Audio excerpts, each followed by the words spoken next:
Within the first 15 minutes of waking up today, you almost certainly executed this um, highly choreographed, multi-step survival routine. Right, and you probably did it entirely unconsciously. Exactly. I mean, you navigated from a state of total unconsciousness to a functioning, bipedal human being ready to interact with society, and all while your brain was technically still booting up. It's kind of wild when you think about it. It really is. We all do this, you, me, everyone listening. But because we are essentially sleepwalking through those first few hours, we never really stop to analyze the actual mechanics of our mornings. Yeah, we tend to treat the morning as this biological obstacle course, right? We rely almost entirely on muscle memory. Because our brains just aren't ready. Exactly. The prefrontal cortex, which is the part of the brain responsible for complex decision-making, it's still shaking off a phenomenon called sleep inertia. Sleep inertia, right. So the goal isn't to be thoughtful or mindful. The goal is simply to survive the transition from the mattress to the front door. Well, today, we are putting that exact transition under the microscope. We have a really fascinating set of source materials for this deep dive. It's a great data set. Yeah, it's a highly detailed breakdown of the daily morning routines of three seemingly random individuals. We've got Jesse, Emily, and Paul. Three very different mornings. Right, so our mission is to deconstruct their mornings step by step. By analyzing what they share and where they diverge, we are going to uncover the hidden behavioral science behind human habits. And how we manage our daily cognitive energy. Exactly. We'll look at the psychological mechanics of migrating from our private, cozy lives to our public working lives. Okay, let's unpack this. We have to start at the literal beginning, which is the alarm clock. Ah, yes, the universal starting pistol. The dreaded beep. Seriously.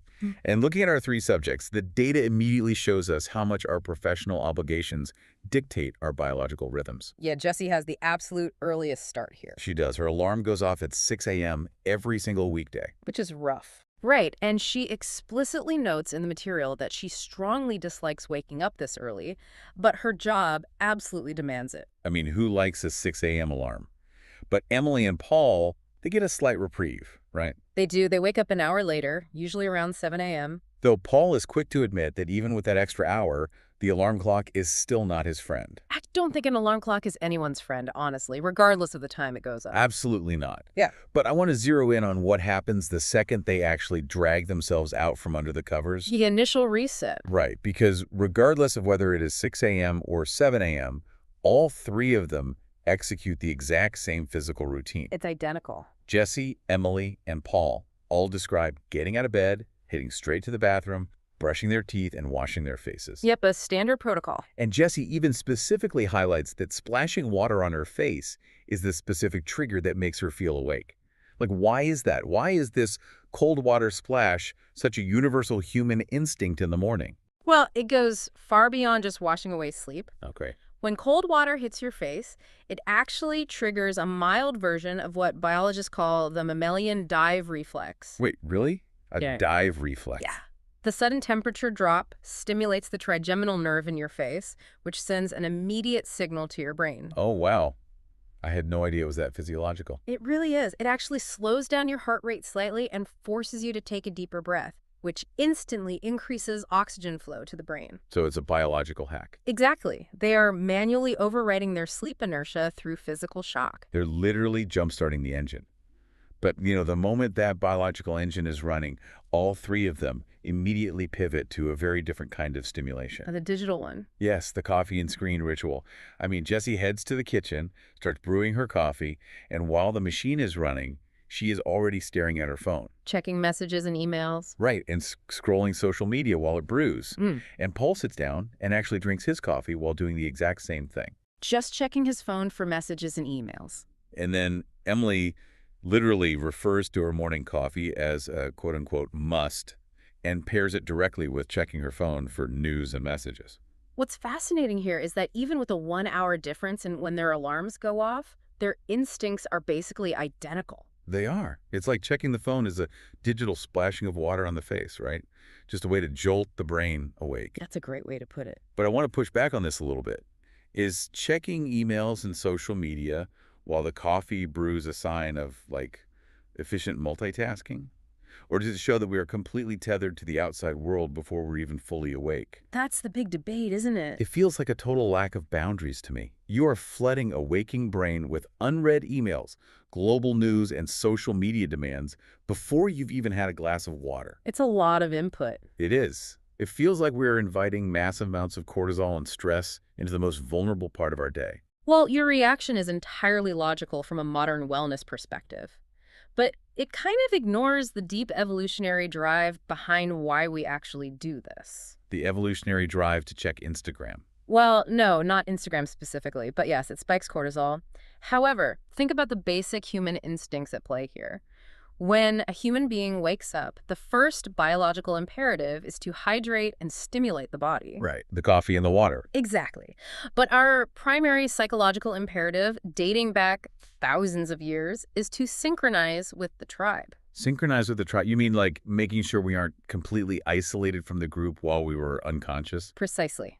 Historically, synchronizing meant stepping out of your dwelling to check the weather, looking for physical threats, or seeing what the rest of the village was doing. Just getting a read on the environment? Right. You had to orient yourself to the reality of the day to survive. Today, we don't need to check the perimeter of a cave for predators. We check a smartphone. So they hydrate and caffeinate the physical body and instantly synchronize their brains with digital society. That reframes it completely. I mean, they are downloading the day's parameters before they even put on real clothes. Exactly. It's an ancient survival reflex channeled through modern technology. Which brings us to the next massive hurdle of the morning, right?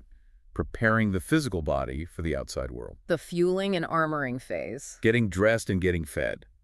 Let's look at the wardrobe choices first, because the source material is very clear here. Very consistent across the board. Yeah. Jesse and Emily both explicitly prioritize comfort and simplicity over being fancy. Jesse wears simple pants and a shirt for the office. Right, she keeps it basic. And Emily follows the exact same logic, wearing simple, comfortable clothes that are suited for her working in a studio environment. They are intuitively guarding against decision fatigue. Decision fatigue. Yeah, every single choice a human being makes during the day, no matter how small, burns a tiny bit of glucose and cognitive energy. Just the act of choosing. Exactly. It's a well-documented psychological concept called ego depletion. If you stand in front of a closet at 6:30 a.m. trying to coordinate patterns, layer complex outfits, decide which shoes match which belt. You're exhausted before you start. Right. You are spending highly valuable cognitive currency before you even leave the house. By keeping their wardrobes incredibly simple, Jesse and Emily are essentially putting their personal lives on autopilot. I guess that's why tech CEOs famously wear the same gray t-shirt every day. Yep, it's about hoarding mental energy for the professional tasks that actually require it. Okay, so if the overarching theme here is friction reduction, then how do we explain the breakfast spectrum? Ah, the breakfast differences. Yeah, because this is where our three subjects really diverge based on appetite. Jesse keeps it extremely light, right? Just toast with butter and jam, and sometimes fruit. Very low friction. And Emily is also on the lighter side. She usually goes for healthy and light, like yogurt with fruit and granola, though occasionally she has toast. But then we look at Paul. Paul is having the heartiest meal of the trio by a mile. He definitely requires more fuel. He usually eats toast and eggs or a bowl of cereal. I have to wonder, is there a correlation between the size of the breakfast and the upcoming commute? That's an interesting theory. Like, why does Paul need to introduce the friction of cooking eggs while Jesse and Emily just need a light bite? Well, it highlights that friction reduction isn't a one-size-fits-all metric. It is deeply personal, and it depends entirely on what your specific body requires to reach baseline function. So for Jesse and Emily, cooking eggs just isn't worth the effort. Exactly. The cognitive cost of cooking a complex meal outweighs the biological benefit for them. A piece of toast or yogurt provides just enough immediate glucose to fuel the brain without demanding any real effort. But Paul's biology clearly demands a higher caloric intake. Right, he needs more protein to feel satiated and alert. Plus, cooking eggs is likely a deeply ingrained habit for Paul at this point. So it's basically automatic. Once a behavior becomes a true habit, it shifts into the basal ganglia of the brain. It requires almost zero cognitive load. He can scramble those eggs while completely lost in thought. Preserving that mental energy. Okay, so all three are successfully managing their energy in different ways. And they're going to need every ounce of that energy for what comes next. This commute. Yes. The clothes are on, breakfast is done. We are transitioning from the private sanctuary of the home to the public space of the commute. The daily migration. This is perhaps the most psychologically taxing phase of the entire morning routine. Here's where it gets really interesting. I want to look closely at the different modes of transit they use, because I tend to view the morning commute as like an airlock on a spaceship. An airlock. I like that. Yeah, it's this vital pressurized buffer zone between the home planet and the work planet. You step out of your house, the doors seal, and you have exactly 15 or 30 minutes to adjust your internal psychological pressure. Before the doors open on the work planet. Yeah. Exactly. Let's look at Jessie first. Jessie leaves her house right at 7 a.m. She takes public transit, specifically a 30-minute bus ride. Right. And because she is a passenger, she uses this time for passive entertainment. She sits back and listens to music or podcasts. If we connect this to the bigger picture, Jessie's airlock is fundamentally different from the others. Because she isn't driving. Exactly. Because she has completely surrendered physical control of the journey, she reclaims her time. By handing the responsibility over to a bus driver, her 30-minute commute remains an extension of her personal time. Her cognitive load stays low. Very low. She can close her eyes, she can get lost in a podcast, she can let her mind wander. Her airlock depressurizes very slowly. Compare that to Paul and Emily, who represent a completely different transit reality. They both drive to work. Which is a whole different ballgame. It really is. Emily has the shortest commute of everyone at just 15 minutes.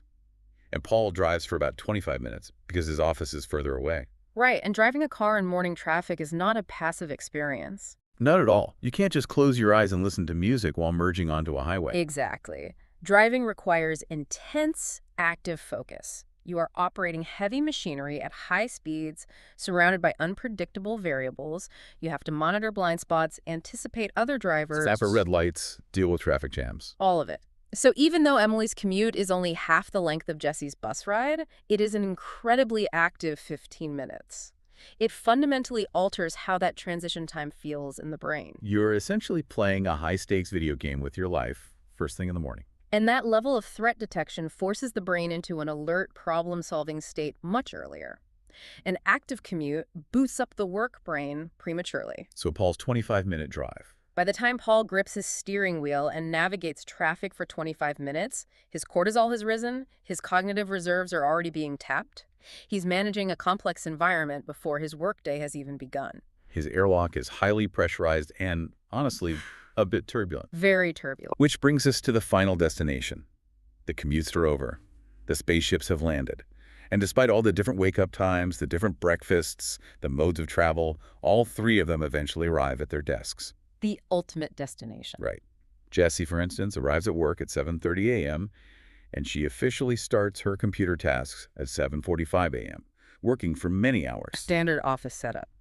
But here is the great equalizer. Upon arriving, no matter what happened earlier in the morning, Jessie, Emily, and Paul all do the exact same thing first. They check their work emails. They all check their work emails. So what does this all mean? I want to question this final step. Why is checking email the universal starting pistol for the workday? This is a great question. I mean, is it actually about prioritizing tasks, or is it merely a ritual to prove to ourselves and others that we are officially on the clock? This raises an important question about the nature of modern work. Your suspicion is entirely justified. Yes, checking email helps you scan for emergencies. But from a behavioral standpoint, checking that inbox is about identity transition. Identity transition, like taking off the home hat and putting on the employee hat. Exactly. We talked earlier about how checking a smartphone in bed is the way we synchronize with the personal tribe. Right. Opening your work email at your desk is how you synchronize with the professional tribe. It is the ultimate synchronization point, the definitive boundary line where personal time ends and company time begins. It's like punching a clock. It acts as a universal digital punch card for modern office workers. In the industrial era, you proved your arrival by physically pulling a lever or punching a paper card. Your physical body being there was the proof. Right. But in the knowledge economy, your physical presence isn't enough.